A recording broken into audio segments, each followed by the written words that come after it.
Hola amigos, esta noche comenzamos con una ciudad que durante 1000 años fue el centro del mundo conocido, cuyas murallas resistieron a persas, árabes, vikingos y cruzados, y cuya caída marcó el fin de una era que había comenzado cuando Roma aún gobernaba el Mediterráneo.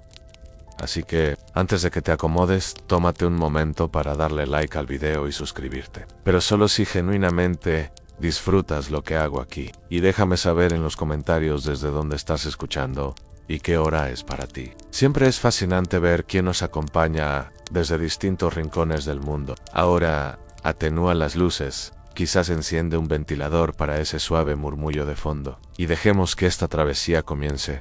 Imagina un lugar donde dos continentes se miran a través de un estrecho de aguas azules, donde Europa termina y Asia comienza, separadas apenas por una franja de mar que un hombre fuerte podría cruzar nadando en un día de calma. Allí, en ese punto exacto donde el mundo se divide y se une al mismo tiempo, existió una ciudad que los antiguos llamaban Bizancio, que un emperador rebautizó como Constantinopla, y que durante más de 1000 años fue el corazón palpitante de un imperio que se consideraba heredero de Roma. Corría el año 330 de nuestra era, cuando Constantino el Grande, el primer emperador romano en abrazar el cristianismo, decidió que Roma ya no era suficiente. La vieja capital estaba demasiado lejos de las fronteras amenazadas, demasiado atrapada en sus propias tradiciones paganas, demasiado pequeña para sus ambiciones. Necesitaba algo nuevo, algo que fuera suyo desde los cimientos. Encontró ese lugar en las orillas del Bósforo, en la ciudad que construyó. Era un sueño hecho piedra. Palacios de mármol blanco que brillaban bajo el sol del Mediterráneo. Iglesias cuyos interiores resplandecían con mosaicos de oro que representaban a Cristo, a la Virgen, a los santos y los ángeles. Hipódromos donde las carreras de carros reunían a multitudes que rugían por los azules o los verdes. Las facciones rivales cuyas pasiones a veces desataban disturbios sangrientos. Bibliotecas donde se preservaban los textos de Platón y Aristóteles, de Homero y Eurípides, salvados del olvido, mientras Occidente se hundía en la oscuridad de las invasiones bárbaras.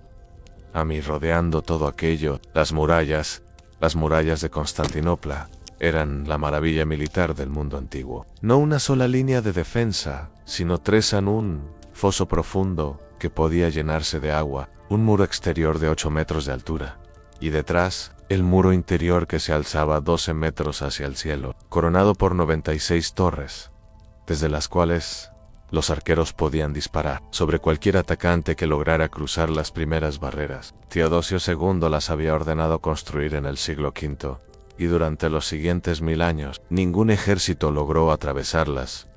Los persas lo intentaron y fracasaron. Los ávaros sitiaron la ciudad y se retiraron humillados. Los árabes llegaron con flotas enormes y fueron destruidos por el fuego griego. Esa arma secreta que los bizantinos lanzaban desde sus barcos y que ardía incluso sobre el agua, consumiendo naves enemigas como si el mar mismo estuviera en llamas. Los búlgaros, los rosh, los pechenegos, todos probaron su fuerza contra aquellas murallas. Y todos regresaron, derrotados a sus tierras. En Constantinopla parecía invencible. Sus habitantes creían que la Virgen María la protegía personalmente, que su manto invisible cubría las torres y los palacios, que mientras la fe permaneciera, la ciudad jamás caería. Pero la fe, como todo lo humano, tiene sus grietas. En el primer golpe vino de donde menos se esperaba, de los propios cristianos. En 1204, los cruzados que debían marchar hacia Jerusalén para combatir a los musulmanes, decidieron, en cambio, saquear Constantinopla. Fue una traición que los bizantinos jamás olvidarían ni perdonarían. Durante 3 días, los caballeros de Occidente violaron, robaron y destruyeron todo lo que encontraron a su paso. Las reliquias sagradas fueron arrancadas de los altares, los íconos fueron fundidos por su oro, las bibliotecas fueron quemadas, el prestigio del imperio quedó herido de muerte. Aunque los bizantinos eventualmente recuperaron su capital, nunca recuperaron su poder. El imperio que había dominado el Mediterráneo oriental se encogió década tras década, perdiendo provincias, perdiendo ingresos, perdiendo la capacidad de mantener los ejércitos que antes habían intimidado a sus vecinos. Para mediados del siglo XV, el imperio era poco más que la ciudad de Constantinopla y unas pocas tierras dispersas en Grecia y las costas del Mar Negro, han un eco de lo que había sido, una sombra que todavía se aferraba a los títulos grandiosos, mientras el mundo a su alrededor cambiaba irremediablemente, y ese mundo había visto nacer una nueva potencia. Los otomanos habían comenzado como una pequeña tribu turca en las fronteras de Anatolia, pastores guerreros que abrazaron el Islam y la espada con igual fervor. En apenas 2 siglos, habían devorado casi todo lo que quedaba del territorio bizantino. Habían cruzado Europa, conquistado los Balcanes, derrotado a los ejércitos cristianos en Kosovo y Nicópolis. Para 1450 Constantinopla era una isla cristiana en un mar otomano, rodeada por todas partes excepto por el mar que la conectaba, cada vez más tenuemente, con un occidente que enviaba palabras de solidaridad, pero pocas tropas y menos oro. El emperador de aquel imperio moribundo se llamaba Constantino XI, paleólogo. Tenía 48 años cuando recibió la noticia que cambiaría todo en el joven sultán otomano. Memedes II había jurado que tomaría Constantinopla o moriría en el intento en Constantino. Era un hombre de dignidad tranquila y coraje resignado. Sabía que las probabilidades estaban en su contra. Sabía que los refuerzos de Occidente, si llegaban, serían insuficientes. Sabía que sus murallas, aunque todavía formidables, habían sido descuidadas durante décadas por falta de fondos, pero también sabía que no tenía otra opción. Rendir la ciudad sin luchar era impensable. Huir hacia el exilio era traicionar todo lo que su linaje representaba. Solo quedaba resistir, rezar y esperar que la Virgen, una vez más, extendiera su manto sobre las torres de Teodosio. Mientras tanto, a pocas leguas de distancia, en la corte otomana de Edirne, un joven de 21 años trazaba planes que ningún sultán antes de él se había atrevido a imaginar. An-Mehmed no era un conquistador común. Hablaba 6 idiomas, leía filosofía griega y poesía persa, coleccionaba mapas y tratados de artillería, y desde que era niño, una sola obsesión había dominado sus sueños: la ciudad que los turcos llamaban Constantini, la manzana roja que representaba la supremacía sobre el mundo conocido. Muy pronto, esos 2 hombres, el emperador anciano y el sultán joven, el heredero de Roma y el heredero de las estepas, se encontrarían en un choque que definiría el destino de continentes Han. Pero esa noche, mientras las campanas de Santa Sofía tañían llamando a la oración vespertina, y las luces de las antorchas comenzaban a encenderse a lo largo de las murallas, Constantinopla aún respiraba. Sus habitantes caminaban por calles que sus antepasados habían caminado durante generaciones. Los mercaderes cerraban sus tiendas en el gran bazar, a los monjes copiaban manuscritos en monasterios silenciosos. Los niños jugaban en plazas donde alguna vez desfilaron legiones romanas. No sabían que les quedaban apenas meses. No sabían que las murallas que siempre los habían protegido pronto conocerían un arma contra la cual no tenían defensa. No sabían que estaban viviendo los últimos días de un mundo que pronto existiría solo en los libros y en los sueños de quienes los recordaran. Pero así es siempre la historia. Los que la viven rara vez saben que la están viviendo. Solo después, mucho después, podemos mirar atrás y señalar el momento exacto en que todo comenzó a cambiar para Constantinopla. Ese momento estaba a punto de llegar y, mientras las últimas luces del día se desvanecían sobre el Bósforo, las sombras de las torres se alargaban sobre aguas que pronto reflejarían el resplandor de un fuego nunca antes visto. Mientras Constantinopla rezaba tras sus murallas antiguas, a pocas jornadas de distancia, un joven sultán afilaba sus ambiciones como quien afila una espada. Mehmed II no había nacido para conformarse con lo que sus antepasados habían conquistado. Había nacido para completar lo que ellos apenas habían soñado.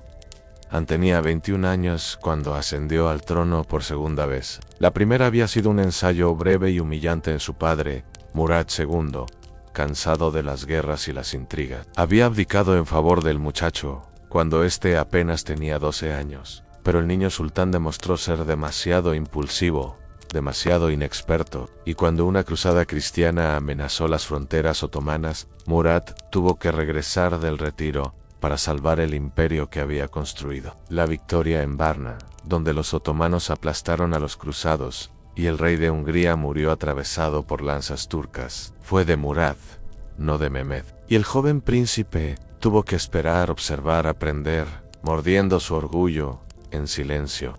Cuando Murad murió en 1451, Mehmed no cometió los errores de su adolescencia. Actuó con frialdad calculada. Ordenó estrangular a su medio hermano pequeño, un bebé que podría algún día convertirse en rival. Confirmó a los generales leales, despidió a los que sospechaba tibios, y luego, en la intimidad de sus aposentos, desplegó los mapas que había estudiado durante años a mapas de Constantinopla, de sus murallas, de sus puertos, de cada torre y cada puerta. Los cortesanos que lo conocían decían que era un hombre de contradicciones. Podía ser cruel hasta la brutalidad, pero también refinado hasta la delicadeza. Leía a Homero en griego y discutía filosofía con sabios italianos. Escribía poesía en persa y componía música para el laúd. Coleccionaba libros y tratados de todas las culturas, desde los clásicos antiguos hasta los manuales de asedio más modernos. Era, en muchos sentidos, un hombre del Renacimiento nacido en el corazón del Islam, y esa fusión de mundos definía tanto su genio como su obsesión, porque Constantinopla no era para él simplemente una conquista más. Era la prueba definitiva de que el mundo antiguo había terminado y uno nuevo comenzaba. Era la manzana roja, la promesa que el profeta supuestamente había hecho siglos atrás, aunque un día un comandante bendecido tomaría la ciudad de los emperadores. Mehmed quería ser ese comandante. Lo necesitaba con una intensidad que rozaba lo místico. En sus primeros movimientos fueron silenciosos, pero letales, en el punto más estrecho del Bósforo, donde Europa y Asia casi se tocan. Ordenó construir una fortaleza. La llamó Rumeli-Hisar, la fortaleza de Rumelia, y la diseñó con la forma de las letras árabes que componen el nombre de Mahoma. 4000 trabajadores laboraron día y noche durante 4 meses, levantando torres de piedra gris que se alzaban sobre el estrecho como gigantes vigilantes. Frente a ella, en la orilla asiática, ya existía Anadolu Hisar, construida por su bisabuelo. Juntas, las dos fortalezas formaban una pinza que controlaba todo el tráfico marítimo hacia el Mar Negro. Los bizantinos protestaron, enviaron embajadores con regalos y palabras conciliadoras. Mehmed los escuchó con cortesía helada y luego los ignoró. Cuando un barco veneciano intentó pasar sin detenerse ante la nueva fortaleza, los cañones otomanos lo hundieron. Los marineros supervivientes fueron ejecutados. El capitán fue empalado en la orilla. Visible para todo barco que pasara, en el mensaje era, claro, la era de la paciencia había terminado. Pero Mehmed sabía que las fortalezas y las amenazas no bastarían para tomar Constantinopla. Las murallas de Teodosio habían resistido siglos de asedios. Se necesitaba algo más. Algo que ningún defensor pudiera anticipar. Lo encontró en un hombre llamado Orban. Orban era un ingeniero húngaro, un maestro fundidor de cañones que había ofrecido sus servicios primero a Constantino XI, el emperador bizantino. Con las arcas vacías y la corte dividida, no pudo pagarle lo que pedía, ni proporcionarle los materiales que necesitaba. Orban, pragmático como todo artesano que depende de su oficio, cruzó las líneas y se presentó ante Mehmed. El sultán le preguntó si podía construir un cañón capaz de derribar las murallas de Constantinopla. Orban sonrió. Puedo construir un cañón que derribe las murallas de Babilonia, respondió a Mehmed. Le dio todo lo que pidió en bronce en cantidades industriales: carbón, obreros, tiempo, y Orban cumplió su promesa. El arma que creó era un monstruo de 8 metros de largo, que necesitaba 200 hombres y 60 bueyes para transportarse. Disparaba proyectiles de piedra de más de medio metro de diámetro, capaces de alcanzar más de 1 kilómetro de distancia. El estruendo de cada disparo podía escucharse a 15 kilómetros. Y el retroceso era tan violento que el cañón solo podía dispararse 7 veces al día, sin riesgo de destruirse a sí mismo. A los otomanos lo llamaron Basílica. Los bizantinos, cuando lo vieron por primera vez, lo llamaron el arma del fin del mundo, mientras los preparativos avanzaban. Constantinopla vivía sus últimos meses de falsa normalidad. Constantino XI hacía lo que podía con lo poco que tenía. Escribió cartas desesperadas a Roma, a Venecia, a Génova, a todos los príncipes cristianos que pudieran enviar ayuda. Las respuestas fueron tibias cuando llegaron, y muchas nunca llegaron. El Papa prometió refuerzos si los bizantinos aceptaban la unión de las iglesias subordinando la ortodoxia al catolicismo romano. Era una condición que dividía a la ciudad en algunos, pragmáticos, estaban dispuestos a aceptarla si eso traía soldados y barcos. Otros preferían, como dijo un alto funcionario, ver el turbante turco en Constantinopla antes que la tiara papal. Los refuerzos que finalmente llegaron fueron un puñado, 700 soldados genoveses bajo el mando de Giovanni Giustiniani Longo, un mercenario profesional de reputación formidable. Algunos cientos de venecianos que tripulaban los barcos anclados en el Cuerno de Oro, voluntarios de Cataluña, de Castilla, de Creta. En total, quizás 7.000 defensores para proteger más de 20 kilómetros de murallas contra un ejército que, según las estimaciones más conservadoras, superaba los 80.000 hombres. San Constantino recorrió las murallas con Giustiniani, evaluando cada tramo, cada torre, cada punto débil. El genovés era un hombre práctico, sin ilusiones románticas sobre el resultado probable, pero dispuesto a luchar hasta el final, porque eso era lo que sabía hacer. Juntos, organizaron la defensa, los mejores soldados en la sección central de las murallas terrestres, donde se esperaba el ataque principal. Los venecianos, en el Cuerno de Oro. Los monjes y ciudadanos comunes armados, con lo que pudieran empuñar, llenando los espacios vacíos. Mientras tanto, en las iglesias los sacerdotes celebraban liturgias que sabían podrían ser las últimas. Los iconos de la Virgen fueron sacados en procesión por las calles empedradas, acompañados de cantos que se elevaban hacia un cielo indiferente. Las familias que podían permitírselo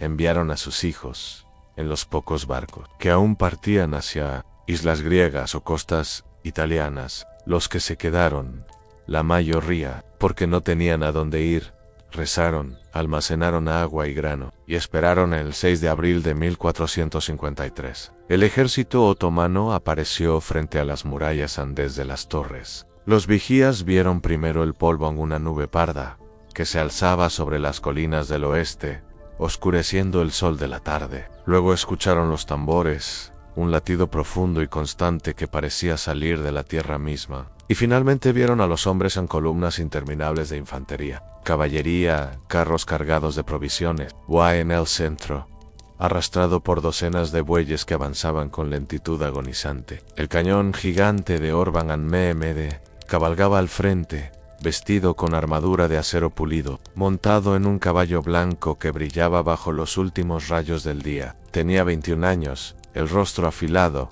los ojos oscuros fijos en las murallas que pronto enfrentaría. No mostró emoción alguna, solo contempló la ciudad que había soñado desde niño, la ciudad que ahora, finalmente, estaba a su alcance. El asedio había comenzado y mientras el sol se hundía tras las murallas de Teodosio, los primeros fuegos del campamento otomano comenzaron a encenderse como estrellas caídas que auguraban un amanecer de fuego. El ejército otomano se extendía ahora frente a las murallas como un mar oscuro que hubiera brotado de la tierra misma. 80.000 hombres, quizás más, acampados en tiendas que cubrían las colinas hasta donde la vista alcanzaba, y en el corazón de aquel océano de acero y tela. El cañón de Orban esperaba su momento.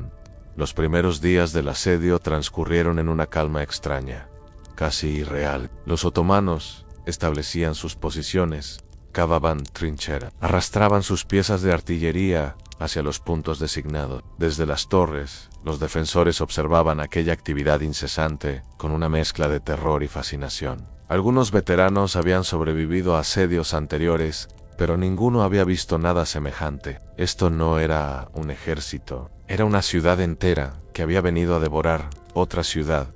El 12 de abril. El silencio terminó cuando el primer disparo del basílica sacudió el aire. Quienes lo escucharon creyeron que el mundo se partía en dos. El estruendo fue tan profundo, tan absoluto, que los pájaros huyeron de los tejados y los caballos se encabritaron en las calles. El proyectil de piedra, una esfera gris del tamaño de un hombre acurrucado, atravesó el espacio con un silbido grave y golpeó las murallas cerca de la puerta de San Romano. El impacto levantó una nube de polvo y fragmentos. Cuando el polvo se disipó, los defensores vieron lo que temían. una grieta, pequeña todavía, pero visible, en piedras que habían resistido 1000 años en los cañones menores, se unieron al bombardeo. 14 baterías distribuidas a lo largo de las murallas terrestres disparaban en secuencias coordinadas, concentrando su fuego en secciones específicas para maximizar el daño. El ritmo era implacable, un disparo cada pocas horas de las piezas mayores, un martilleo casi constante de las menores. De día, el humo de la pólvora formaba una niebla acre que irritaba los ojos y los pulmones. De noche, los resplandores de los disparos iluminaban el horizonte como relámpagos de una tormenta que nunca se alejaba. Constantino organizó cuadrillas de reparación que trabajaban sin descanso. Durante el día, mientras los cañones rugían, los obreros permanecían ocultos. Pero apenas caía la noche, salían con antorchas, carretas de tierra y piedra, barriles de escombros, cualquier cosa que pudiera rellenar las brechas abiertas durante las horas de luz. Era un trabajo de Sísifo. Cada mañana revelaba nuevos daños, y cada noche se reparaban solo para ser destruidos al día siguiente. Pero no había alternativa. Mientras las murallas resistieran, aunque fueran remendadas con barro y esperanza, la ciudad vivía en Giovanni Giustiniani, se convirtió en el alma de la defensa. El genovés parecía estar en todas partes, inspeccionando daños al amanecer, distribuyendo hombres según las necesidades, empuñando él mismo la espada cuando los otomanos intentaban asaltos de prueba contra las secciones debilitadas. Su presencia tranquilizaba a los defensores, que veían en aquel mercenario profesional algo que sus propios generales habían perdido hacía tiempo en competencia sin vacilación, valor sin desesperación.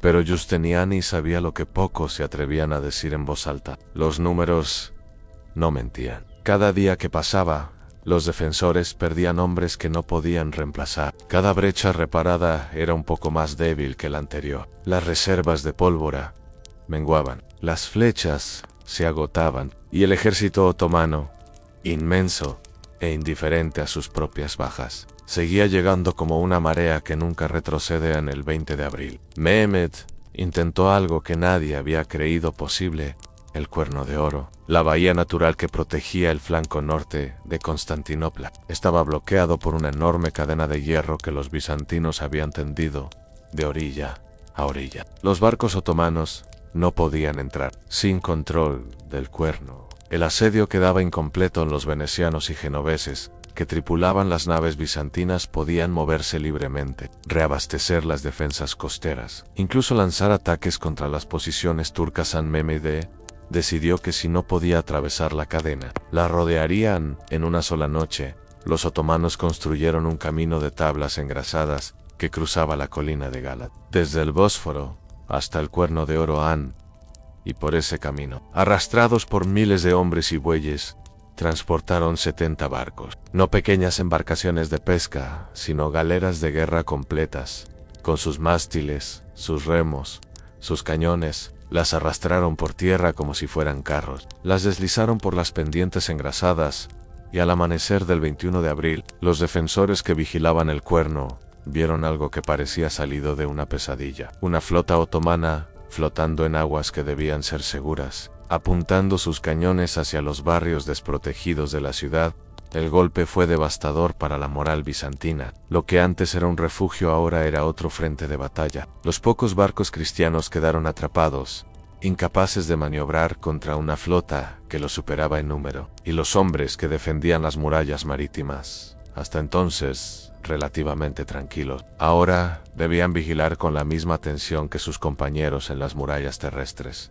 Los días se convirtieron en semanas. Mayo llegó con un calor prematuro que hacía el aire denso y el agua escasa. Los pozos de la ciudad comenzaron a vaciarse. Las raciones se redujeron. Los muertos, tanto por combate como por enfermedad, se acumulaban más rápido de lo que podían enterrarse. El olor a pólvora se mezclaba ahora con el olor dulzón de la descomposición, y las moscas formaban nubes negras sobre los lugares donde los proyectiles habían caído.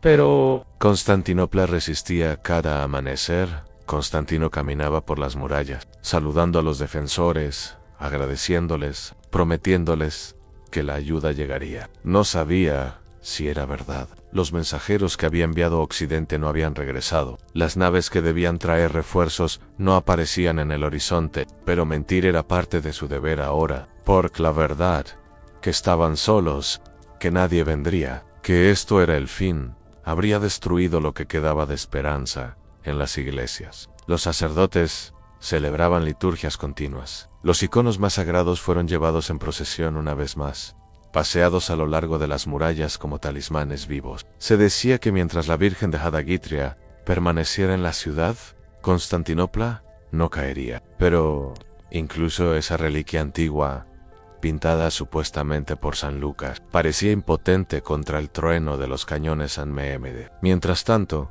se impacientaban el asedio. Llevaba más de 40 días. Sus consejeros más veteranos comenzaban a murmurar sobre la posibilidad de un retiro táctico, de esperar al año siguiente con mejor preparación. El cañón de Orban se había agrietado y requería reparaciones constantes. Las bajas otomanas, aunque absorbibles, eran mayores de lo esperado, y cada día que pasaba aumentaba el riesgo de que una flota de rescate europea apareciera para romper el bloqueo.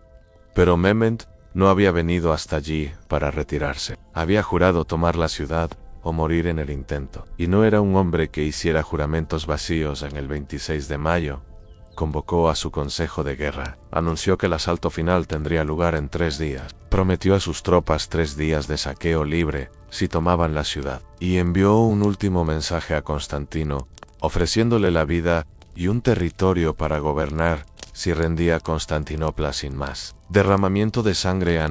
La respuesta del emperador fue breve. Darte la ciudad no está en mi poder, ni en el de ninguno de sus habitantes, pues todos nosotros hemos decidido morir por nuestra propia voluntad, y no escatimaremos nuestras vidas. El destino estaba sellado. Y mientras la luna se alzaba sobre el Bósforo, fría e indiferente, los defensores afilaban sus espadas por última vez, sabiendo que el amanecer que se acercaba no sería como ningún otro que hubieran conocido. 3 días. Eso era todo lo que quedaba. 3 días para que 1000 años de historia llegaran a su momento final. Y en las calles de Constantinopla, entre el humo y el polvo y el olor a pólvora, los últimos defensores se preparaban para un amanecer que muchos sabían no sobrevivirían a la noche del 28 de mayo. Fue una noche de despedida en el campamento otomano. Los soldados ayunaron y rezaron, purificándose para la batalla que vendría. Mehmed recorrió las filas a caballo, hablando con sus comandantes, prometiendo recompensas a los valientes y castigos a los cobardes. Las hogueras ardían por miles, formando un anillo de luz alrededor de la ciudad condenada, tan brillante que desde las murallas parecía que un segundo amanecer hubiera nacido en la dirección equivocada. Los tambores sonaban sin cesar, un latido grave y constante que negaba el sueño a los defensores exhaustos dentro de las murallas. Constantino reunió a sus hombres por última vez. No hubo discursos grandiosos ni promesas vacías. El emperador habló con la voz ronca de quien no ha dormido en días, pero sus palabras llevaban el peso de siglos. Les recordó quiénes eran: herederos de Roma, guardianes de la fe, defensores de todo lo que Occidente había olvidado preservar. Les dijo que mañana enfrentarían la muerte, pero que la muerte enfrentada con honor era preferible a una vida de sometimiento. Les pidió perdón por cualquier ofensa que hubiera cometido, y les ofreció el suyo a cambio. Y luego, en un gesto que los cronistas recordarían durante generaciones, se arrodilló ante ellos y pidió que rezaran juntos. Después caminó hacia Santa Sofía, la gran basílica, la iglesia más magnífica de la cristiandad. Estaba iluminada por miles de velas que temblaban con cada ráfaga de viento que entraba por las puertas abiertas. Los mosaicos dorados del techo brillaban como si el cielo mismo hubiera descendido a la tierra. Griegos y latinos, ortodoxos y católicos, soldados y civiles, todos se reunieron bajo aquella cúpula inmensa para una última liturgia. Las diferencias que los habían dividido durante siglos, las disputas teológicas, los resentimientos políticos, los heredas de 1204, quedaron suspendidas por unas horas. Ante la muerte, todos eran simplemente cristianos, simplemente humanos, simplemente habitantes de una ciudad que amaban y que no volverían a ver igual. En Constantino comulgó junto a sus soldados. Luego salió a la noche, montó su caballo y cabalgó hacia las murallas donde pasaría sus últimas horas. Algunos dicen que lloró. Otros dicen que su rostro permaneció sereno, como el de un hombre que ha aceptado lo inevitable y encuentra en esa aceptación una extraña paz. Lo que sabemos con certeza es que no volvió a su palacio, no buscó refugio ni preparó una ruta de escape. Se quedó con sus hombres. Donde un emperador debía estar en las primeras horas del 29 de mayo,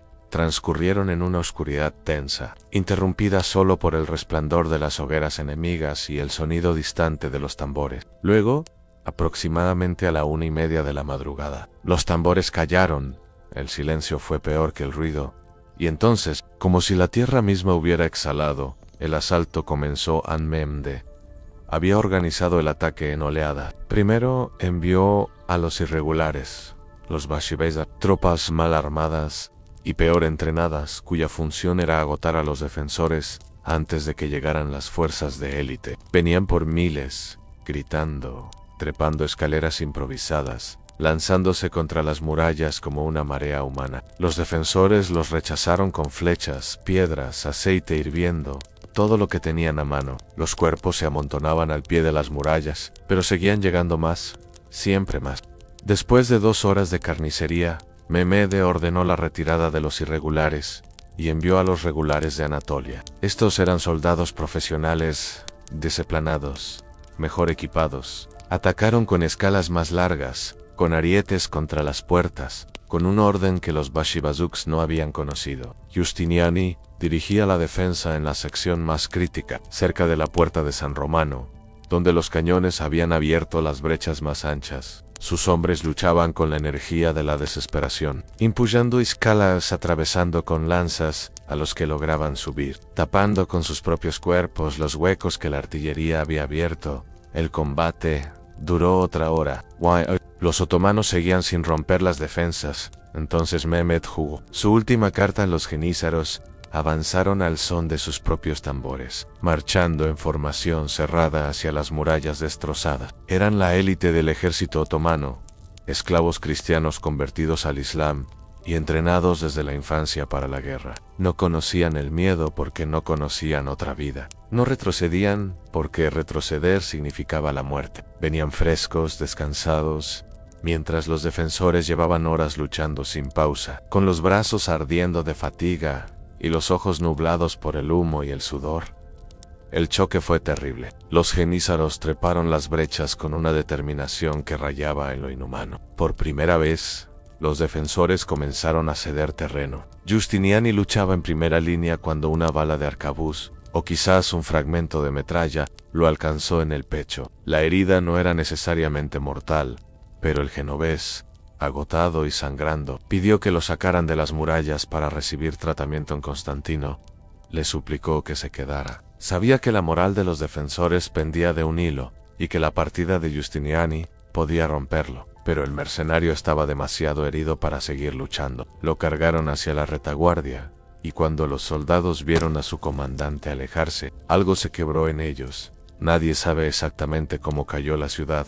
Algunas crónicas hablan de una pequeña puerta, la Kerkoporta, que alguien olvidó cerrar después de una salida nocturna. Otras mencionan que un grupo de jenízaros encontró un punto débil, donde las murallas interiores y exteriores no se conectaban bien. Lo que sabemos es que poco antes del amanecer, los otomanos lograron entrar. Primero fueron docenas, luego cientos, luego miles, derramándose por las calles como agua que rompe un dique. Constantino XI desapareció en el caos. En los testigos que sobrevivieron cuentan versiones contradictorias de su fin. Algunos dicen que, al ver que todo estaba perdido, se arrancó las insignias imperiales para que nadie lo reconociera y se lanzó a la batalla como un soldado común, buscando una muerte honrosa entre los enemigos. Otros dicen que fue derribado cerca de la puerta de San Romano, aplastado por la multitud que huía o atravesado por espadas turcas que no sabían a quién mataban. Su cuerpo nunca fue identificado con certeza. Mehmed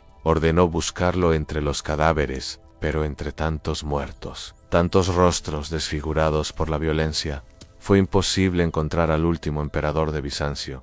Quizás es mejor así. Quizás hay algo apropiado en que Constantino XI desapareciera en el momento mismo en que su imperio desaparecía. No hubo rendición formal, ni humillación pública, ni cabeza exhibida en una pica. Solo un hombre que dejó de existir cuando el mundo que representaba dejó de existir con él en Mehmet. Entró a la ciudad al mediodía y cabalgó directamente hacia Santa Sofía, que sus soldados ya habían comenzado a saquear. Según la leyenda, al entrar en la basílica y ver a un soldado arrancando losas del suelo, lo golpeó con su espada y le ordenó que se detuviera. «El saqueo es vuestro», dijo, «pero los edificios son míos». Subió al altar, se arrodilló en dirección a la Meca y proclamó que desde ese momento Santa Sofía sería una mezquitán. Tenía 21 años. Había logrado lo que generaciones de sultanes antes que él solo habían soñado. Y mientras el humo se elevaba sobre la ciudad conquistada y los gritos de los vencidos se mezclaban con las oraciones de los vencedores, el mundo medieval llegaba a su fin. Y mientras el sol del atardecer teñía de rojo las aguas del Bósforo, las campanas de Santa Sofía guardaron silencio para siempre, reemplazadas por un canto que venía de muy lejos, de desiertos y montañas que Constantinopla nunca había conocido. El humo tardó días en disiparse, el silencio tardó más, y cuando finalmente la ciudad que había sido Constantinopla despertó bajo su nuevo nombre, el mundo que la había conocido ya no existía. Solo quedaban ecos, susurros entre las piedras, memorias que el viento arrastraba hacia mares lejanos en los 3 días de saqueo que Mehmet había prometido. A sus tropas transformaron la ciudad en un paisaje de pesadilla. Los soldados recorrieron las calles buscando tesoros, derribando puertas, vaciando iglesias y monasterios de todo lo que tuviera valor. Los iconos fueron arrancados de los altares, sus marcos de oro fundidos, sus imágenes sagradas pisoteadas o vendidas como curiosidades. Las bibliotecas que habían preservado el conocimiento de la antigüedad fueron saqueadas. Algunos manuscritos terminaron en manos de eruditos que supieron apreciarlos, pero muchos más fueron destruidos, quemados, perdidos para siempre. Los habitantes que no habían muerto en la batalla fueron capturados como esclavos, encadenados en largas filas que marchaban hacia los mercados del Imperio Otomano. Se dice que 40.000 personas fueron esclavizadas en aquellos 3 días. El número exacto es imposible de verificar, como tantas cosas de aquel tiempo, pero las crónicas coinciden en que las calles quedaron vacías, las casas abandonadas, y el silencio se instaló en plazas que durante 1000 años habían conocido el bullicio de mercados, procesiones y festividades. Cuando el saqueo terminó, Mehmed comenzó a reconstruir. No había conquistado Constantinopla para destruirla, la había conquistado para hacerla suya. Ordenó que los edificios más importantes fueran preservados y restaurados. Invitó a pobladores de todo el imperio a establecerse en la ciudad, ofreciéndoles tierras y exenciones de impuestos. Trajo artesanos, comerciantes, eruditos, permitió que los cristianos que quedaban practicaran su fe, aunque bajo restricciones que los reducían a ciudadanos de segunda clase. Incluso nombró un nuevo patriarca ortodoxo, Genadio II, un erudito que había preferido el turbante turco a la tiara papal y que ahora gobernaba lo que quedaba de su iglesia, bajo la mirada vigilante del sultán. La ciudad cambió de nombre. Ya no era Constantinopla, aunque los griegos seguirían llamándola así durante siglos. Para los turcos era Constantini, y eventualmente se convertiría en Estambul. Una corrupción de la frase griega Istanpolin, hacia la ciudad, como si no hubiera otra ciudad en el mundo que mereciera ese nombre. Santa Sofía se transformó. Los mosaicos cristianos fueron cubiertos con yeso, no destruidos, sino ocultados, esperando bajo capas de cal un redescubrimiento que llegaría 400 años después. Los minaretes se alzaron en las esquinas de la basílica, torres esbeltas que llamaban a la oración 5 veces al día, con una voz que Justiniano nunca imaginó. El altar fue reemplazado por un mihrab orientado hacia la Meca. La cruz que coronaba la cúpula fue sustituida por una media luna dorada que brillaba bajo el sol del Bósforo.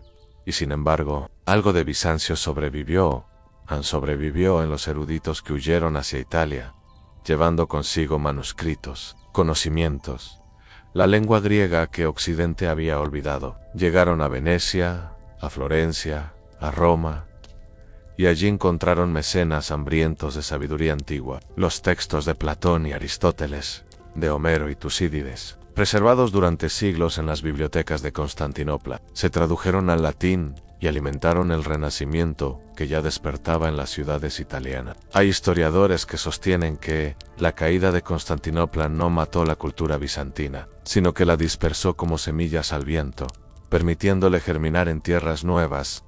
Sobrevivió en la Iglesia Ortodoxa, que continúa existiendo bajo dominio otomano, debilitada pero nunca extinguida. Los patriarcas siguieron ordenando sacerdotes, consagrando obispos, manteniendo viva una tradición litúrgica que se remontaba a los primeros siglos del cristianismo. Cuando los imperios otomano y ruso chocaron siglos después, la ortodoxia se convirtió en bandera de resistencia, en símbolo de una identidad que no había muerto con las murallas de Teodosio, sobrevivió en las piedras mismas. Las murallas, aunque derrotadas, siguieron en pie durante siglos, deteriorándose lentamente bajo el peso del tiempo y el olvido. Las iglesias que no fueron convertidas en mezquitas continuaron celebrando liturgias para comunidades cada vez más pequeñas. Los palacios imperiales se convirtieron en ruinas cubiertas de hiedra, visitadas por viajeros románticos que buscaban entre los escombros. Algún eco de la gloria perdida ni sobrevivió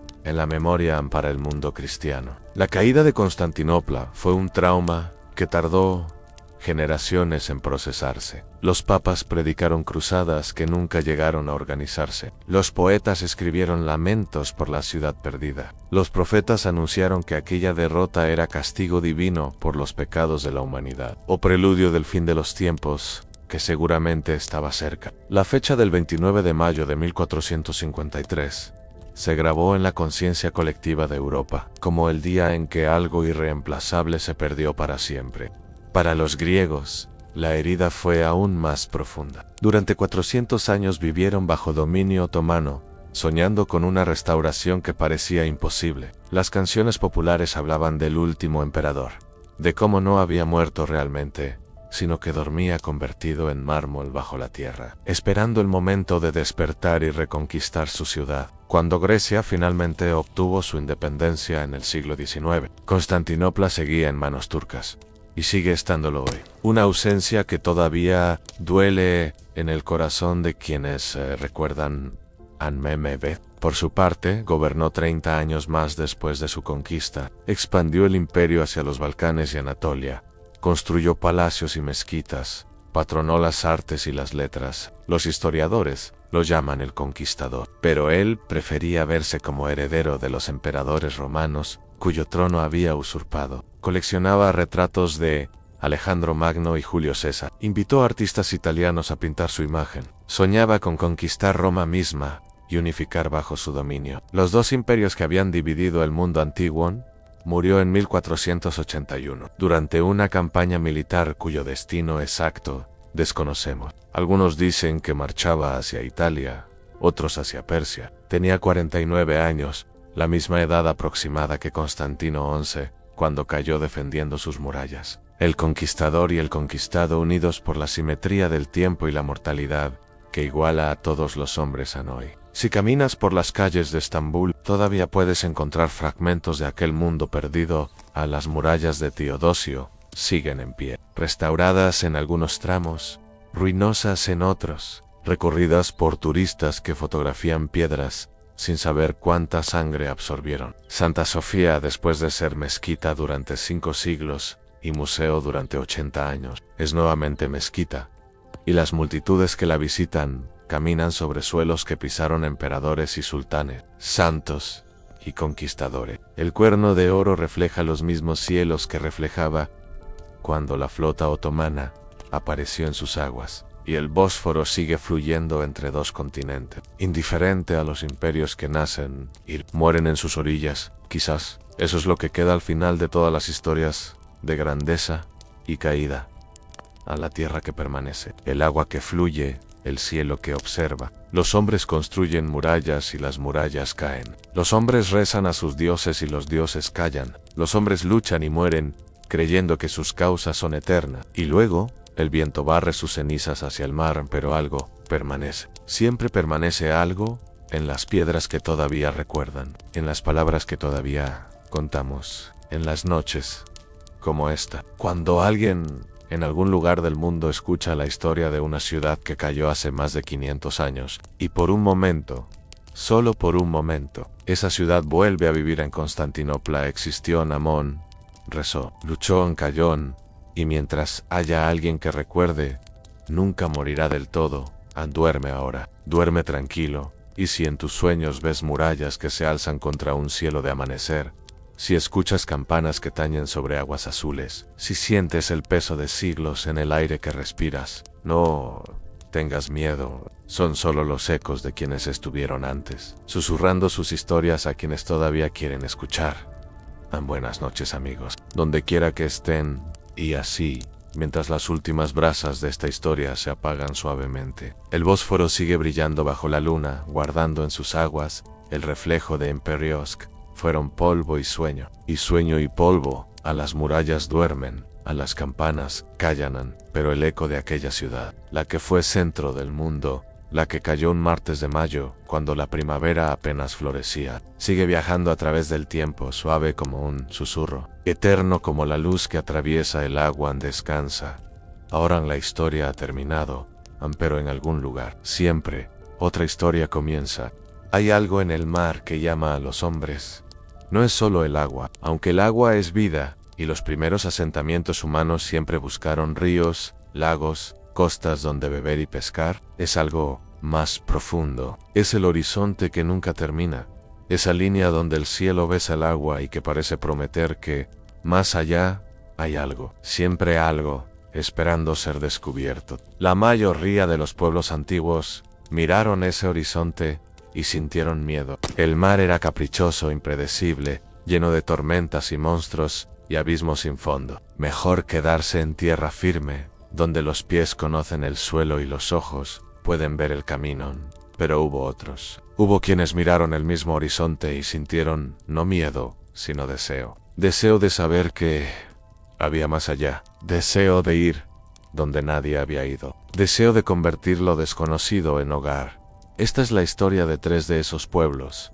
El primero vivía en una franja estrecha de tierra, entre las montañas del Líbano y el mar Mediterráneo. No tenían grandes llanuras para cultivar ni vastos territorios para expandirse. Solo tenían la costa, los cedros que crecían en las montañas, y el mar que se extendía hacia el oeste como una invitación silenciosa. Los llamamos fenicios, aunque ellos probablemente se llamaban a sí mismos cananeos, y sus ciudades, Tiro, Sidón, Biblo, Beirut, se convirtieron en los puertos más importantes del mundo antiguo. El segundo habitaba en el extremo norte de Europa, donde los inviernos eran largos y oscuros, donde los fiordos se adentraban como dedos de agua entre montañas cubiertas de nieve, donde la tierra era demasiado fría y pobre para alimentar a todos los hijos que nacían. Los conocemos como vikingos, un nombre que probablemente deriva de vik, la palabra nórdica para bahía o ensenada. Durante 300 años, entre los siglos VIII y XI de nuestra era, sus barcos de proa tallada aterrorizaron y fascinaron a toda Europa, llegando incluso a costas que ningún europeo pisaría de nuevo hasta 500 años después. El tercero es quizás el más extraordinario, porque logró lo que parece imposible. Desde un puñado de islas en el sudeste asiático, este pueblo se extendió por todo el Océano Pacífico, el más grande del planeta, colonizando islas separadas por miles de kilómetros de agua abierta. Llegaron a Hawái, a la isla de Pascua, a Nueva Zelanda. Lo hicieron sin brújulas, sin mapas de papel, sin instrumentos de navegación, solo con canoas talladas a mano, con conocimientos transmitidos de generación en generación, con una comprensión del mar tan profunda que nosotros, con toda nuestra tecnología apenas comenzamos a entender. Los llamamos polinesios, y su migración es considerada la hazaña de navegación más impresionante de la historia humana. Han 3 pueblos, 3 meses, 3 épocas distintas. Los fenicios florecieron hace más de 3000 años, cuando las pirámides de Egipto ya eran antiguas, pero Roma aún no existía. Los vikingos aparecieron cuando el Imperio Romano había caído y Europa se fragmentaba en reinos feudales. Los polinesios comenzaron su expansión hace aproximadamente 3500 años, pero siguieron navegando y descubriendo islas hasta apenas 800 años atrás, cuando en Europa se construían las catedrales góticas y sin embargo, a pesar de las distancias de tiempo y espacio que los separaban, hay algo que los une, una misma disposición del alma, una misma respuesta ante el desafío del horizonte. Piensa en lo que significaba hacerse a la mar en la antigüedad. No había pronósticos del tiempo ni radios de emergencia. No había motores que pudieran llevarte de vuelta si el viento cambiaba. No había mapas precisos que mostraran dónde estaban los arrecifes, las corrientes peligrosas, las costas hospitalarias. Cada viaje era una apuesta. Cada partida podía ser la última. Los marineros que zarpaban sabían que quizás no volverían a ver a sus familias, que quizás terminarían en el fondo del mar alimentando a los peces, que quizás el horizonte que perseguían era solo un espejismo que los conduciría a la muerte, y aún así, partían. ¿Por qué? Las razones variaban según el pueblo y la época. Los fenicios buscaban comercio en metales preciosos, tintes raros, mercados donde vender los productos de sus talleres. Los vikingos buscaban tierras donde asentarse, riquezas, quizá que a gloria, que cantar en los salones de sus jefes. Los polinesios buscaban islas donde sus hijos pudieran vivir, lugares donde empezar de nuevo cuando sus hogares originales se volvían demasiado pequeños o demasiado conflictivos. Pero debajo de esas razones prácticas había algo más, algo que no se puede medir ni pesar, algo que los poetas llaman el llamado del mar, y que los científicos quizás llamarían curiosidad, impulso exploratorio, necesidad de trascender los límites de lo conocido. Ese algo es lo que separa a los navegantes de los que se quedan en tierra. No es valencia, porque los que se quedan también pueden ser valientes. No es inteligencia, porque construir una civilización agrícola requiere tanta ingenio como construir un barco. Es una forma particular de mirar el mundo, una incapacidad de aceptar que el horizonte sea el final del camino. Los fenicios desarrollaron los barcos más avanzados de su época en galeras de guerra, con 2 filas de remos, mercantes de vientre ancho que podían cargar toneladas de mercancías, y una técnica de navegación costera que les permitía recorrer todo el Mediterráneo, de puerto en puerto. Inventaron el alfabeto, esas 22 letras que los griegos adoptarían y transformarían, y que eventualmente llegarían hasta nosotros convertidas en las letras que estás leyendo ahora. Fundaron colonias en Chipre, en Sicilia, en el norte de África, en España. Cartago, la ciudad que un día desafiaría a Roma, fue fundación fenicia. Los vikingos perfeccionaron el dracar, ese barco de casco largo y proa elevada que podía navegar tanto en mar abierto como en ríos poco profundos. Con él cruzaron el Atlántico Norte, colonizaron Islandia y Groenlandia, y llegaron a las costas de América 5 siglos antes que Colón, pero también navegaron hacia el este, remontando los ríos de Rusia hasta llegar al Mar Negro y al Caspio, comerciando con bizantinos y árabes, fundando reinos que eventualmente se convertirían en naciones.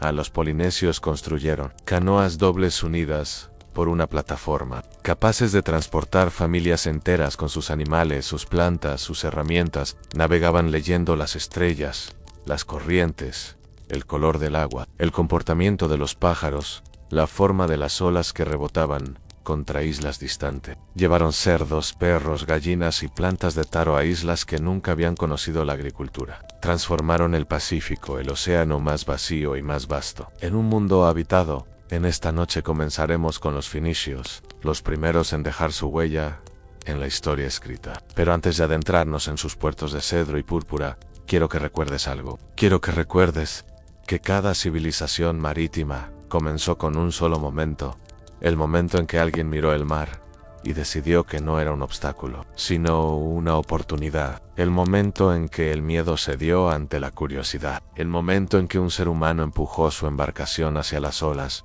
y dejó que el horizonte lo guiara. En ese momento se repitió miles de veces, en miles de costas a lo largo de miles de años, y cada vez que se repetía, el mundo se hacía un poco más grande, un poco más conectado, un poco más humano.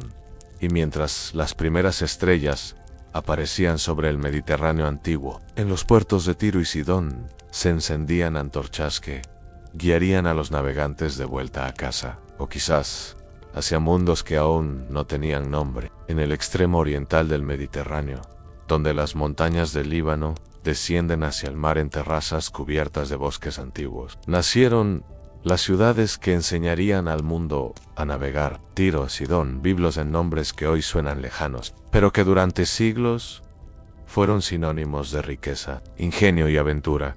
Imagina la costa del Levante. Hace 3000 años el sol de la mañana se eleva sobre las montañas, tiñendo de dorado las aguas del puerto de Tiro. La ciudad se alza sobre una isla rocosa, a menos de 1 kilómetro de la costa, conectada a tierra firme solo por un estrecho istmo artificial que sus habitantes han construido con piedras y escombros. Es una fortaleza natural, casi imposible de conquistar, y sus murallas de piedra caliza brillan con el reflejo del mar que la rodea por todas partes. En el puerto interior, protegido de las tormentas por rompeolas de bloques ciclópeos, decenas de barcos se mecen suavemente con la marea. Hay galeras de guerra con sus proas afiladas como cuchillos, diseñadas para embestir naves enemigas. Hay mercantes de vientre redondo, cargados hasta los bordes con ánforas de vino, aceite y la mercancía más preciada de todas, la púrpura de Tiro. Ese tinte extraído de caracoles marinos que teñía las túnicas de reyes y emperadores con un color que no se desvanecía ni con el sol ni con el tiempo. El olor del puerto es una mezcla de sal, brie caliente, pescado fresco y algo más dulce que viene de los almacenes donde se apilan troncos de cedro del Líbano. Esa madera es legendaria, resistente a la putrefacción, aromática, perfecta para construir barcos que durarán décadas. Los egipcios la importan para sus templos, los asirios la codician para sus palacios, y los fenicios la usan para construir las flotas que les han dado el dominio del mar, porque esos son los fenicios, ante todo, constructores de barcos y navegantes sin igual. No son un imperio en el sentido tradicional, no tienen un rey que gobierne todas sus ciudades, ni un ejército que conquiste territorios. Son una confederación laxa de ciudades-estado independientes que compiten entre sí, tanto como cooperan. Tiro rivaliza con Sidón. Biblos guarda celosamente sus rutas comerciales hacia Egipto. Arados y Beirut buscan su propio espacio en un mundo donde el comercio es poder y el mar es el camino hacia la riqueza. Pero cuando miran hacia afuera, hacia los pueblos que no conocen el mar, los fenicios actúan como uno solo. Son los intermediarios del mundo antiguo, los que conectan civilizaciones que de otro modo nunca se encontrarían. Compran estaño en las lejanas islas británicas y lo venden a los herreros de Mesopotamia. Transportan papiro egipcio a los escribas de Grecia. Llevan incienso árabe a los templos de todo el Mediterráneo. Y a cambio acumulan oro, plata, esclavos, conocimientos. Su secreto no es solo la habilidad para navegar, es la capacidad de adaptarse en cada puerto donde atracan. Los fenicios aprenden, observan las técnicas locales, adoptan los dioses que convienen, hablan las lenguas que necesitan, no imponen su cultura como harían más tarde los griegos o los romanos. Se infiltran, se mezclan, se hacen indispensable. Un mercader fenicio puede rezar a Melkart en Tiro, a Amón en Egipto y a Baal en Cartago sin sentir contradicción alguna. Para ellos, los dioses son socios comerciales más que verdades absolutas.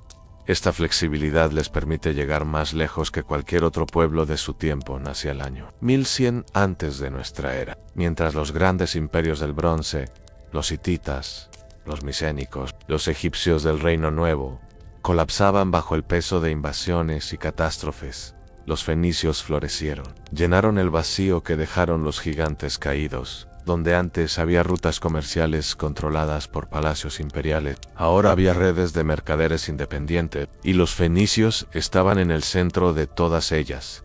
Fue entonces cuando comenzaron las grandes expediciones. Hacia el oeste, el Mediterráneo occidental era, para los pueblos del Levante, un mundo de misterio y leyenda. Se sabía que había tierras más allá de Sicilia, más allá de Cerdeña, pero pocos se habían aventurado a explorarlas. Los fenicios, empujados por la competencia entre sus ciudades y la búsqueda constante de nuevas fuentes de metales preciosos, se lanzaron a lo desconocido, fundaron colonias en Chipre, la isla del cobre, establecieron factorías en las costas de Sicilia, donde el trigo crecía abundante. Cruzaron el estrecho que separa África de Europa, el que los griegos llamarían las columnas de Hércules, y nosotros conocemos como Gibraltar, y descubrieron un mundo nuevo en las costas de Iberia, ricas en plata, estaño y Orontarteso. El reino legendario del suroeste de España se convirtió en el destino más codiciado. Los griegos lo llamaban el fin del mundo, un lugar donde los ríos arrastraban pepitas de plata y los nativos eran tan ingenuos que intercambiaban metales preciosos por baratijas de vidrio. Los fenicios llegaron primero, establecieron relaciones comerciales, fundaron ciudades como Gadir, la moderna Cádiz, y durante siglos mantuvieron el monopolio de esas rutas occidentales, guardando celosamente los secretos de la navegación atlántica. Pero la colonia más importante no estaba en España ni en el año 814 antes de nuestra era. Según la tradición, una princesa de Tiro llamada Eliza huyó de su ciudad tras el asesinato de su esposo a manos de su propio hermano, el rey Pigmalión. Llevaba consigo un grupo de nobles leales, sacerdotes del templo de Melkart, y suficiente oro para comenzar de nuevo. Navegaron hacia el oeste hasta llegar a la costa norte de África, donde encontraron una bahía protegida, tierra fértil, y nativos dispuestos a comerciar. A los griegos la llamarían Daido. Los romanos tejerían leyendas sobre su amor trágico con Eneas. Pero para los fenicios, ella fue simplemente la fundadora de Kart-Hodash, la ciudad nueva. A nosotros la conocemos como Cartago. Durante los siguientes 600 años, Cartago crecería hasta convertirse en la potencia más formidable del Mediterráneo occidental. Heredera de las tradiciones navales fenicias, las perfeccionó hasta un grado que ninguna otra ciudad podía igualar. Sus flotas controlaban las rutas comerciales desde las costas de España hasta las de Sicilia. Sus ejércitos, compuestos principalmente de mercenarios, reclutados en todos los rincones del mundo conocido, mantenían a raya a griegos, itálicos y africanos por igual. Su riqueza era legendaria. A los templos resplandecían con oro, los almacenes rebosaban de mercancías, y los aristócratas cartagineses vivían con un lujo que escandalizaba a los visitantes de ciudades más austeras. Mientras tanto, en el Levante, las ciudades madre declinaban. Antiro fue conquistada por los asirios, luego por los babilonios, luego por los persas. Cada nuevo imperio exigía tributos más pesados, restringía la autonomía que los fenicios habían disfrutado durante siglos. Los mercaderes seguían navegando, los artesanos seguían produciendo su famosa púrpura y su cristalería exquisita. Pero el centro de gravedad del mundo fenicio se había desplazado hacia el oeste, hacia Cartago y sus colonias. Y luego llegó Alejandro en el año 332. Antes de nuestra era, el conquistador macedonio sitió Tiro durante 7 meses. La ciudad resistió con una ferocidad que sorprendió incluso al general más exitoso de la historia antigua. Por Alfaino, Alejandro construyó un terraplén desde la costa hasta la isla, cruzó las murallas y destruyó la ciudad que durante 1000 años había sido la reina del mar. 8000 tirios murieron en la batalla. 30.000 fueron vendidos como esclavos, y aunque la ciudad sería reconstruida, nunca volvió a ser lo que había sido. Pero el legado fenicio no murió con Tiro. Sobrevivió en Cartago, que seguiría desafiando a los poderes del Mediterráneo, hasta su propia destrucción a manos de Roma en el año 146 antes de nuestra era. Sobrevivió en el alfabeto, esas 22 letras que los griegos adoptaron, añadieron vocales y transmitieron a los romanos, quienes a su vez lo legaron a nosotros. Cada palabra que escribes, cada libro que lees, cada mensaje que envías, lleva dentro de sí la huella de aquellos mercaderes del Levante que decidieron que el conocimiento, como las mercancías, debía poder transportarse fácilmente de un lugar a otro, y sobrevivió en la idea misma de que el mar no es un obstáculo, sino un camino. Los fenicios no fueron los primeros en navegar, pero fueron los primeros en hacer del mar el centro de su civilización. Los primeros en comprender que quien controla las rutas marítimas controla el comercio, y quien controla el comercio controla el mundo. Esa lección la aprenderían después los griegos, los romanos, los venecianos, los portugueses, los británicos, todos ellos herederos, de un modo u otro, de aquellos navegantes de Tiro y Sidón que 3000 años atrás miraron el horizonte y decidieron que no había nada que temer allí. Mientras las últimas luces se apagaban en los puertos de Levante, en el norte lejano, donde los fiordos se adentran en tierras de hielo, otro pueblo comenzaba a construir sus propios barcos, afilados como espadas veloces como el viento del invierno. Mientras Cartago ardía y Roma se alzaba como dueña del Mediterráneo, en el extremo norte de Europa, donde los días de verano no terminaban y los inviernos sumergían la tierra en oscuridad interminable. Otro pueblo afilaba sus hachas y construía barcos que cambiarían la historia. Los llamamos vikingos. Y durante 300 años, su sola mención haría temblar a reinos enteros a imagina. Un fiordo noruego al amanecer.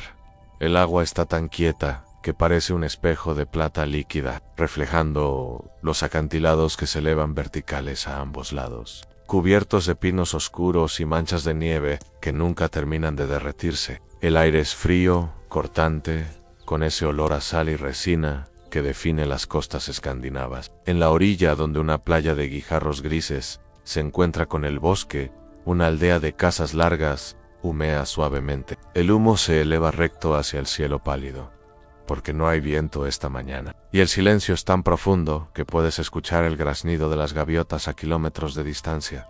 Y entonces, deslizándose por el agua como una serpiente que despierta, aparece un barco, Isjöndrakr, el navío que hará famosos a los hombres del norte. Tiene unos 25 metros de largo, el casco bajo y elegante, construido con tablas de roble superpuestas y clavadas con remaches de hierro. La proa se eleva en una curva pronunciada, coronada por una cabeza de dragón, tallada con ojos feroces y fauces abiertas, diseñada para aterrorizar a quienes la vean acercarse desde la costa. A lo largo de los costados, escudos redondos pintados de colores vivos cuelgan en fila, y entre ellos asoman los remos, 32 en total, que impulsan la nave cuando el viento no sopla. Pero hoy el viento sopla, y la vela cuadrada de lana tejida, teñida con rayas rojas y blancas, está desplegada y llena, empujando el barco hacia el mar abierto con una velocidad que ningún otro navío de su época puede igualar. Los hombres a bordo no se parecen a la imagen que la cultura popular ha creado de ellos. No llevan cascos con cuernos, eso es una invención romántica del siglo XIX, sino gorros de cuero o simples yelmos cónicos de hierro. Sus ropas son prácticas túnicas de lana, pantalones ajustados, capas gruesas para protegerse del frío y la lluvia constante del Atlántico Norte.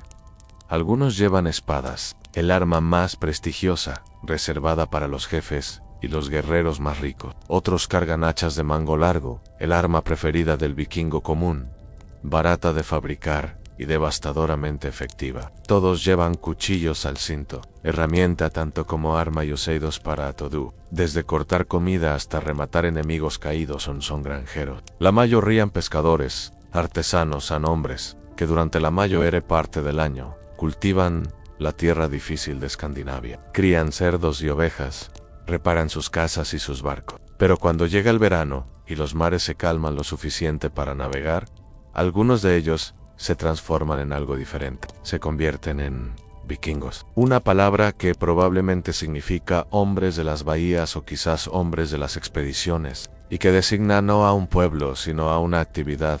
Ir de incursión a la era vikinga comenzó. Según la tradición, el 8 de junio del año 793 de nuestra era, en ese día, un grupo de barcos nórdicos apareció frente a la isla de Lindisfarne, en la costa noreste de Inglaterra. La isla albergaba un monasterio famoso, fundado más de un siglo antes. Centro de aprendizaje y fe, donde los monjes copiaban manuscritos iluminados y rezaban por la salvación de las almas. Los monjes vieron acercarse los barcos extraños con curiosidad primero, luego con alarma, finalmente con terror.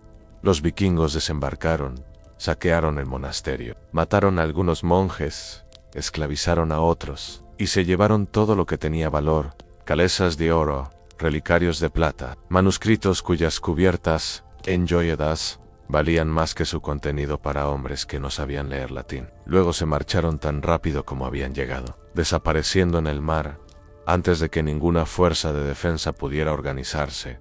La noticia se extendió por toda la cristiandad. Como un escalofrío, a los eruditos escribieron que nunca se había visto tal horror, que era un castigo de Dios por los pecados de los hombres, que el fin de los tiempos estaba cerca. Pero los vikingos no eran demonios ni instrumentos de la ira divina. Eran simplemente hombres prácticos que habían descubierto que los monasterios costeros de Europa Occidental Eran blancos perfectos en ricos, indefensos, accesibles por mar durante los siguientes 200 años. Las costas de Inglaterra, Irlanda, Francia, España e incluso el Mediterráneo conocieron el terror de las velas nórdicas. Los vikingos saquearon París 3 veces, sitiaron Constantinopla, aunque nunca lograron tomarla. Establecieron reinos en Inglaterra, el Danelaw, y en Normandía, la tierra de los hombres del norte, que un rey franco tuvo que ceder a un jefe vikingo, llamado Rollo, a cambio de que dejara de saquear el Valle del Sena. Los descendientes de Rollo, apenas un siglo y medio después, cruzarían el Canal de la Mancha y conquistarían Inglaterra entera bajo el liderazgo de Guillermo el Conquistador. Pero reducir a los vikingos a saqueadores sería tan injusto como reducir a los fenicios a comerciantes, porque los vikingos también fueron exploradores sin igual hacia el oeste. Colonizaron las Islas Feroe, pequeños puntos de roca y hierba en medio del Atlántico Norte, donde las ovejas pastan hasta hoy en pendientes vertiginosas. Desde allí, en el año 874, un grupo de colonos llegó a una isla mucho más grande, una tierra de volcanes y glaciares, de géiseres y auroras boreales, que llamaron Islandia. En menos de 60 años, toda la costa habitable de Islandia estaba ocupada por granjas vikingas, y la isla se había convertido en una república independiente, gobernada por una asamblea de hombres libres, el Althing, el parlamento más antiguo del mundo, que todavía existe, por ni sequira. Islandia fue el final del camino. En el año 982, un hombre llamado Eric el Rojo fue exiliado de Islandia por matar a varios vecinos en una disputa. Navegó hacia el oeste, hacia rumores de tierras que otros marineros habían vislumbrado entre la niebla, y encontró una isla enorme cubierta de hielo en el interior, pero con fiordos verdes en la costa sur. La llamó Groenlandia, Tierra Verde, en parte porque así era en verano, en parte porque necesitaba un nombre atractivo para convencer a otros islandeses de que lo siguieran. Y lo siguieron. Durante 500 años, los vikingos de Groenlandia mantuvieron una sociedad en el borde del mundo habitable, comerciando pieles de foca y colmillos de morsa con Europa, construyendo iglesias de piedra cuando el cristianismo llegó, sobreviviendo en condiciones que habrían derrotado a pueblos menos tenaces. Eventualmente desaparecieron, probablemente víctimas del enfriamiento climático de la pequeña edad de hielo, pero su presencia allí durante medio milenio sigue siendo testimonio de su extraordinaria capacidad de adaptación. Y luego está Vinlandia. En alrededor del año 1000, Leif Erikson, hijo de Eric el Rojo, navegó desde Groenlandia hacia el suroeste, siguiendo el relato de otro marinero que había avistado tierras desconocidas. Encontró primero una costa rocosa y estéril que llamó Helioland, probablemente la isla de Baffin, luego una costa boscosa que llamó Marklen, quizás Labrador, y finalmente una tierra donde crecían uvas silvestres, o al menos bayas que los vikingos confundieron con uva, que llamó Vinlandia. América del Norte. En 500 años antes de Colón, a los vikingos establecieron un pequeño asentamiento en Vinlandia, cuyos restos fueron descubiertos en Lands o Meadows, en Terranova, en 1960. Pero no se quedaron. Los nativos americanos, a quienes los vikingos llamaban Skrellings, resultaron ser demasiado numerosos y hostiles. Las distancias eran demasiado grandes, los beneficios demasiado inciertos. Después de unos pocos años de intentos, los vikingos abandonaron Vinlandia, y la memoria de aquellas tierras occidentales se desvaneció en las sagas, convertida en leyenda medio olvidada. Hishia, el Este. La historia fue diferente en los vikingos suecos, conocidos como varegos. No navegaron hacia el Atlántico, sino hacia los ríos de Rusia, remontaron el Volga y el Dnieper, arrastrando sus barcos por tierra entre un río y otro, hasta llegar al Mar Negro y al Caspio. Comerciaron con los árabes, intercambiando pieles y esclavos por plata que fluía hacia el norte en cantidades asombrosas. Fundaron ciudades que se convertirían en los núcleos de futuros estados: San Novgorod, Kiev, la propia Rusia, cuyo nombre probablemente deriva de Rush, como los eslavos llamaban a los vikingos suecos. La era vikinga terminó tan gradualmente como había comenzado. A los reinos escandinavos se cristianizaron, se centralizaron, se convirtieron en estados feudales parecidos a los del resto de Europa. Los jóvenes que antes habrían ido de incursión ahora iban de cruzada, o simplemente se quedaban en casa trabajando las tierras de sus señores. El último rey vikingo de Inglaterra, Harold Hardrada, murió en la batalla de Stamford Bridge en 1066, apenas semanas antes de que Guillermo el Conquistador, descendiente de Vikingus Normandus, ganara la batalla de Hastings y se convirtiera en rey de ese mismo país.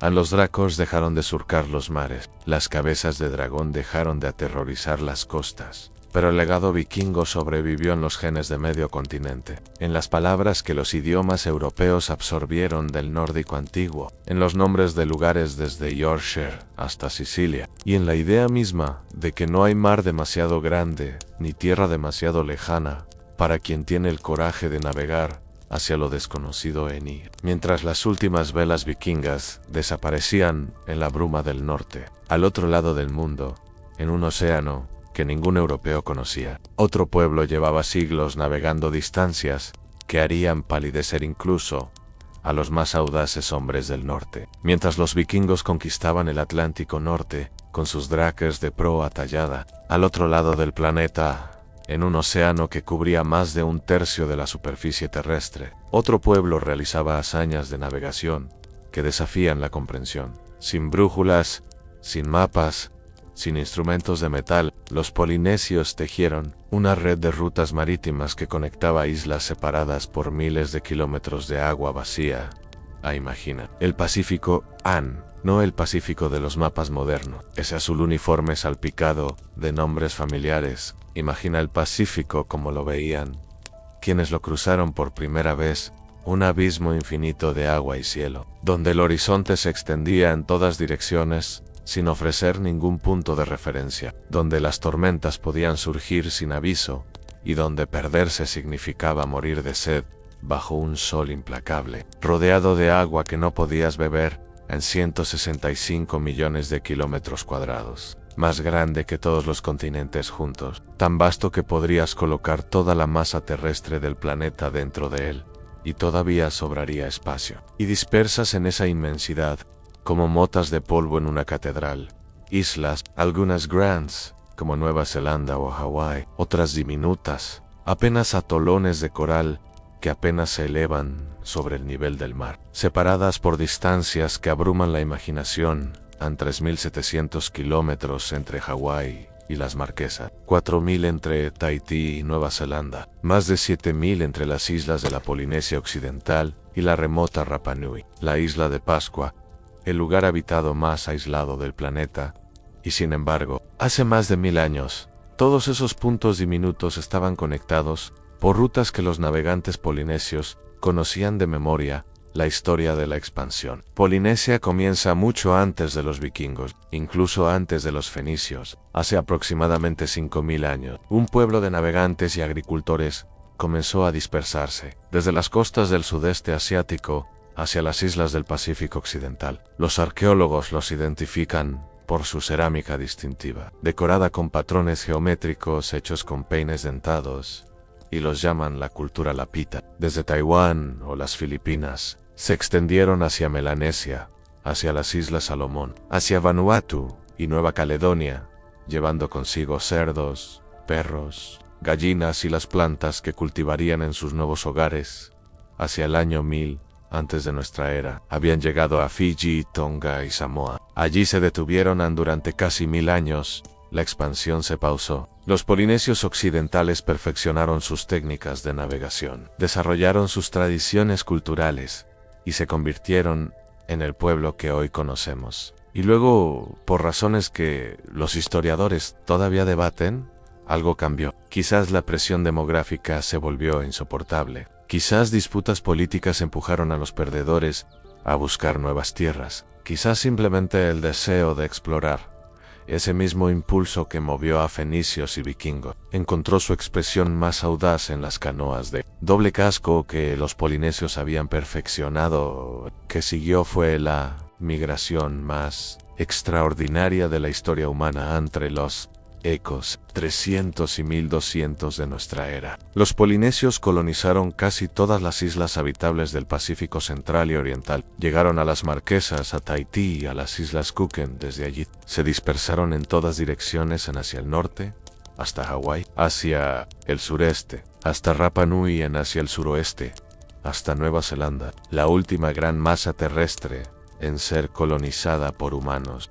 ¿Cómo lo hicieron? Esta pregunta obsesionó a los europeos cuando llegaron al Pacífico en el siglo XVIII. Encontraron islas pobladas por gente que hablaba lenguas claramente emparentadas, que compartía tradiciones culturales similares, que cultivaba las mismas plantas y criaba los mismos animales. Era evidente que habían llegado de algún lugar, que habían navegado distancias enormes. Pero ¿cómo? Los europeos, con todos sus instrumentos, brújulas estanchis, cronómetros, cartaos náuticos, consideraban la navegación oceánica una hazaña técnica de primer orden. ¿Cómo podían estos salvajes haber logrado lo mismo con canoas de madera? Algunos propusieron que había sido accidental. Pescadores arrastrados por tormentas, a la deriva durante semanas, que por pura suerte habían encontrado tierra. Pero esta teoría no resistía al escrutinio.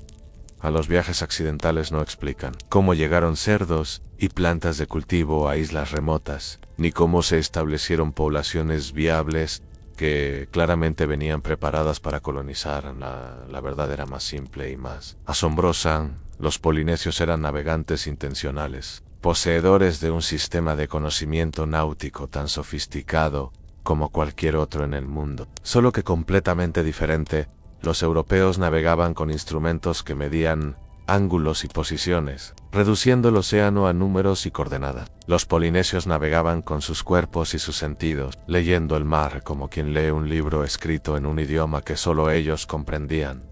Leían las estrellas. Cada isla tenía su estrella zenithal, el astro que pasaba directamente sobre ella en determinada época del año. Los navegantes memorizaban no solo qué estrella correspondía a qué isla, sino el arco completo del cielo nocturno, las constelaciones que ascendían y descendían a lo largo de la noche, el mapa celeste que les indicaba la dirección en cualquier momento, leían las olas. El océano no es una superficie plana y uniforme, está atravesado por patrones de oleaje que se propagan desde distintas direcciones. El oleaje dominante, generado por los vientos alisios, los oleajes secundarios reflejados por islas lejanas, las interferencias sutiles donde diferentes patrones se cruzan. Un navegante experto, acostado en el fondo de la canoa, con los ojos cerrados, podía sentir estos patrones a través del casco y saber dónde estaba, con una precisión que asombraba a los observadores europeos. Leían los pájaros. Ciertas aves marinas nunca se alejan demasiado de tierra. El charrán blanco, por ejemplo, vuela cada mañana hacia el mar para pescar, y cada tarde regresa a su isla. Ver charrains volando en una dirección al atardecer significaba que había tierra en esa dirección, quizás a 100 kilómetros o más. Invisible todavía, pero presente. Leían las nubes sobre las islas, especialmente los atolones bajos de coral. El reflejo de la laguna interior tiñe la base de las nubes de un verde pálido visible desde grandes distancias. Los navegantes buscaban ese resplandor en el horizonte, como quien busca un faro. Leían el color del agua, la temperatura, la presencia de ciertos peces y plantas flotantes, el comportamiento de los delfines que a veces guiaban a las canoas hacia la costa. Todo el océano era un texto codificado, y los navegantes polinesios pasaban sus vidas aprendiendo a descifrarlo. Este conocimiento se transmitía oralmente, de maestro a aprendiz, en escuelas de navegación donde los jóvenes estudiaban durante años antes de estar listos para guiar una canoa en mar abierto. Los maestros navegantes eran figuras de enorme prestigio, equivalentes a sacerdotes o jefes, porque de su habilidad dependía la supervivencia de sus comunidades. A las canoas que construían estaban diseñadas para estas travesías imposibles.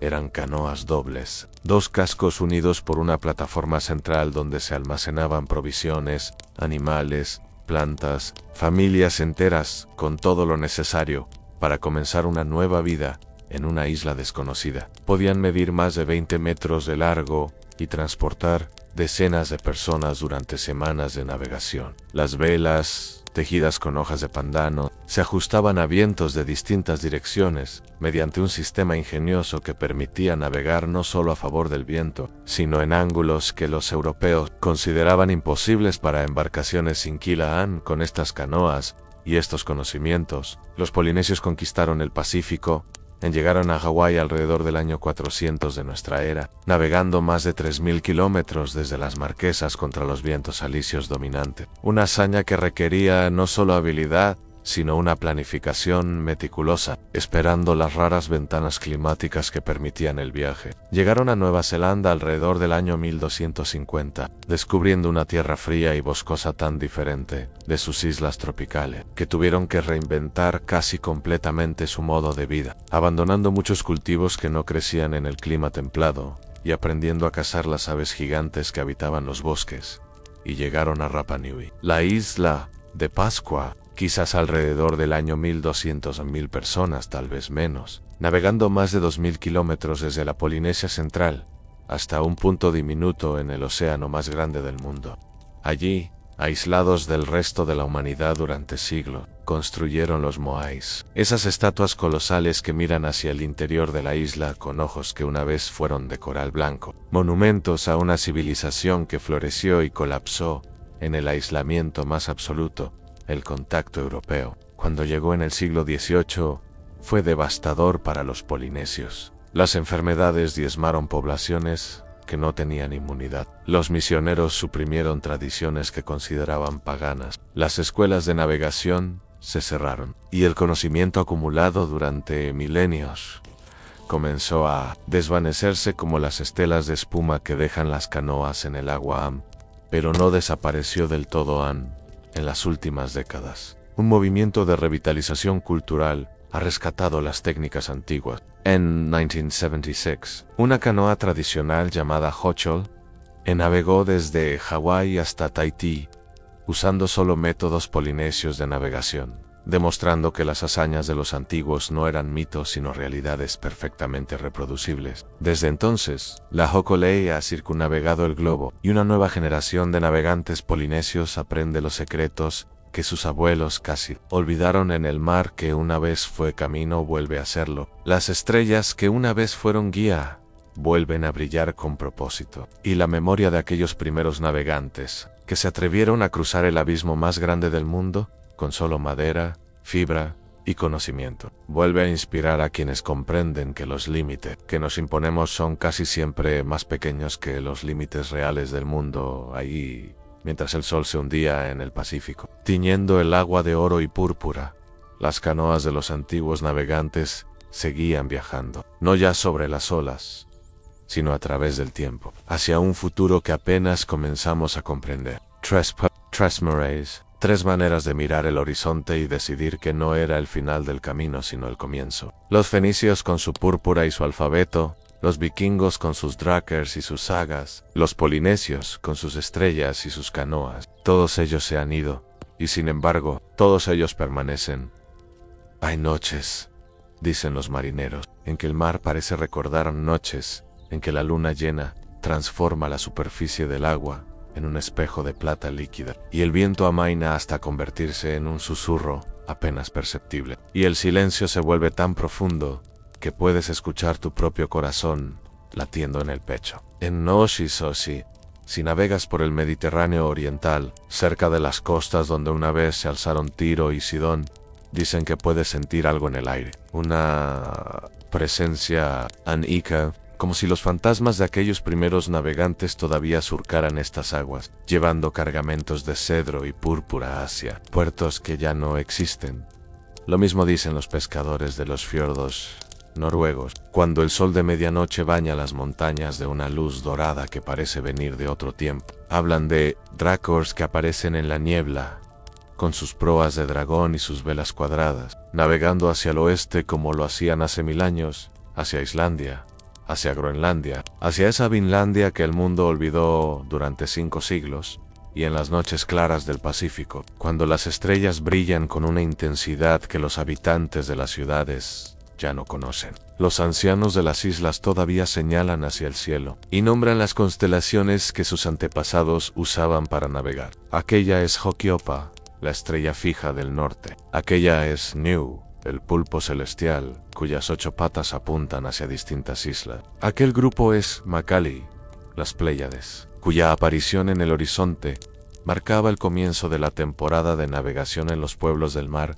Se han ido, pero el mar los recuerda ¿Qué nos dejaron? Los fenicios nos dejaron las letras, esas 22 consonantes que tallaban en piedra y pintaban en papiro, que los griegos adoptaron y transformaron, añadiendo vocales, que los romanos heredaron y simplificaron, que los monjes medievales preservaron en sus manuscritos, que Gutenberg imprimió en sus Biblias, que aparecen ahora en la pantalla donde lees estas palabras. Cada libro que existe, cada documento, cada mensaje de texto, cada poema y cada ley y cada declaración de amor escrita en cualquier alfabeto derivado del fenicio lleva dentro de sí la huella de aquellos mercaderes del Levante. Inventaron la forma más eficiente de capturar el lenguaje humano. Y ese invento cambió todo.